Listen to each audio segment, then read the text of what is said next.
Yesterday, Frontier revealed their roadmap for the future of Elite Dangerous. I discussed it in a previous video, which you can see linked on the screen right here. Now in this video, I want to discuss my thoughts on the matter. It's going to be one of those rambly videos, so just a heads up in case that isn't your type of content. So let's start with the console save transfer. Now transfer is perhaps not the best way of describing it, it's actually a copy. Once the feature becomes available for players to use, console users will be able to make a copy of their profile and transfer that over. It doesn't transfer everything, but it does transfer the majority of everything. Further details again in that previous video. All in all then, this is a very good piece of news for those console players who are in the position to make a transfer over to PC. In further good news, and actually I think this is a really nice touch from Frontier, anyone who transfers over or makes a copy of their save from console to PC will be given a free copy of Horizons on PC. And personally speaking here, I think giving out that free copy really is Frontier going an extra mile on this. It's, like I say, a nice touch. Now of course, this isn't going to be suitable for absolutely every single console player out there. As I mentioned the other day, I did put up a YouTube poll on here, and this won't be reflective of the entire Elite Dangerous community, but it did reflect, at least in regards to my audience, around about 50% of console players will be making the transfer from console to PC, but that leaves around about 50% who either can't or won't be making that transfer. Now, some of those won't have a suitable PC. This of course is a bit of a crappy situation to be in, and a bit of an unfair situation, as well, whilst you still can play Elite Dangerous on consoles, it's not the optimal or best way of doing it from this point forward. There is, however, an alternative solution for at least some console players. If you have an Xbox, you do have the option of using GeForce Now. This will allow you to play PC games on your Xbox, though the downside is that it does require a pretty fast internet connection.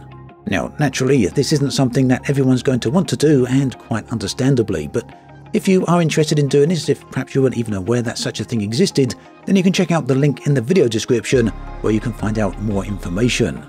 So then, what are my thoughts on the console transfer? Well, I think it's a very good move from Frontier. They've clearly put quite a bit of effort into this, quite a bit of effort and thought. It sounds as though it's going to be fairly technically challenging, especially because there's a lot of different information to pull from many different locations. Frontier will also very likely have some contractual hurdles here with both Microsoft and Sony, so some challenges they've certainly had to overcome, or at the very least work their way around. The downside is that this isn't going to be a suitable solution for absolutely everyone out there for many different reasons. The whole saga has also very clearly damaged the trust and faith in Frontier. Now I do feel that at least some of the negativity here could have been avoided if Frontier had managed to announce both the console development cancellation along with the console save transfers at the same time, but that didn't happen unfortunately, so well, I guess that's just what it is. Ultimately though, the console transfer is a very good move, as I said, so good work to Frontier on that. Now moving on to the roadmap. I'm going to bring this on screen right here so we can have a look at it as we're talking. Now I've seen some people say this is very sparse for a roadmap, doesn't contain a whole lot of information. In fact, it's very vague.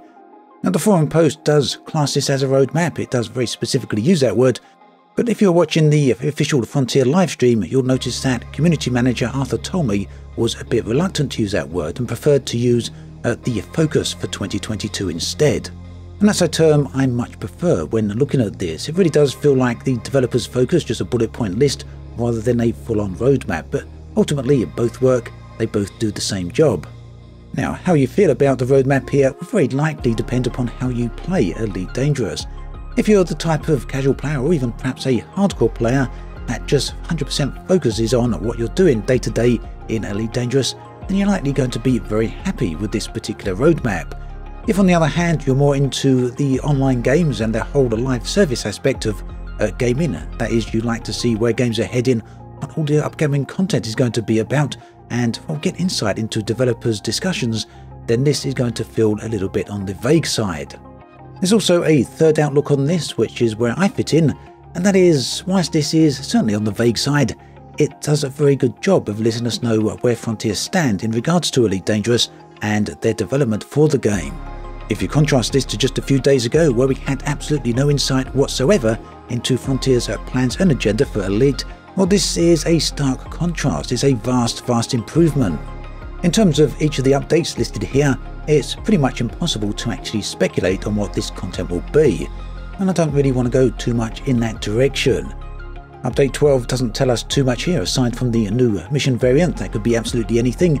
Update 13, perhaps a bit more interesting here, the narrative content very likely to have something to do with Salvation, as well as the Azimuth saga. Now moving into November and update 14, Frontier discuss a major narrative phase here. So speculating here, this is almost certainly going to be Thargoid related content. Now for many years at this point, people have been speculating on the potential existence of Thargoid mothership, so maybe they'll turn up. The other aspect almost certainly happening, at least in my opinion, will be Thargoid FPS content. This will arrive for Odyssey, so quite potentially going out and shooting the Thargoids on foot. Of course, it's also possible that something entirely unexpected could happen here. Totally left field thought may be the ability to board Thargoid motherships for FPS combat. Now, based on the roadmap here, November wraps up the content for 2022. Also, incidentally, on that note of November, it's worth pointing out that November is also the release date for Starfield, so very interesting date that Frontier have chosen here for one of the major updates for Elite Dangerous. In terms of my thoughts then for content updates in 2022, well, we have two major content updates, the Fleet Carrier interiors, which were released a little while ago, and whatever the major narrative is in November. Now, very hard to give an opinion on any of this because of course we don't know what that major narrative phase is. I do hope though that it's pretty significant. After all, it's going to mark the second big content release for this year. Ultimately then, time will tell. Now moving into early 2023, there's the key feature overhaul. Notice that is singular rather than plural, so key feature. Maybe it's going to be something significant. One possibility is an overhaul or change to engineering. Keep in mind that towards the end of last year, Frontier asked for feedback on the rebalancing for engineers. Unfortunately, that kind of ended there. We never heard any more about it.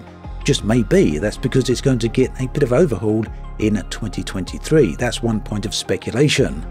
Depending on where you look, you'll see other forms of speculation though. On the forums, Reddit, or even on YouTube, some people have suggested power play, whilst others have mentioned introduction of brand new space phenomena. Whatever way it goes though, the wisest course of action for now at least seems to be to just sit back and wait and see. Now moving away from the roadmap, the other thing that Frontier discussed were their official live streams. These are moving away from weekly to become fortnightly. The other thing that Frontier mentioned were the development update forum posts. These used to appear monthly. Frontier have confirmed that these are now coming to an end. So then, we've had a few of my thoughts spaced throughout this particular video.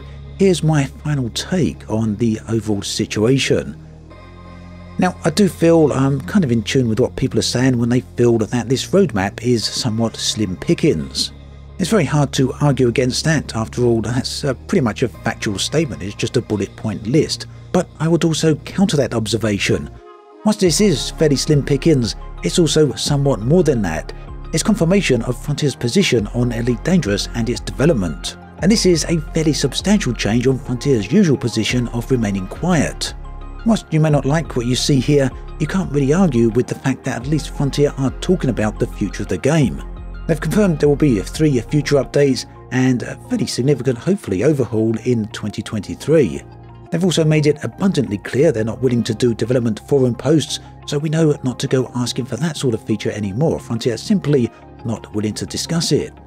Now, clearly not everyone is going to be happy with that situation. I'm a little bit disappointed myself, if I'm being perfectly honest. But the important takeaway point here is that Frontier have now clarified their position. Many of us have been asking for a long while now for Frontier to do exactly this, clarify their position and let us know what their plans are. And that position is pretty straightforward if we break it right down. They're not going to do development updates, they won't give us deep insights into the game's development, but they will be updating Elite Dangerous in 2022 and 2023. So am I pessimistic or optimistic about that? Well, I'm not either. I'm not the glass is half full or glass is half empty type of guy.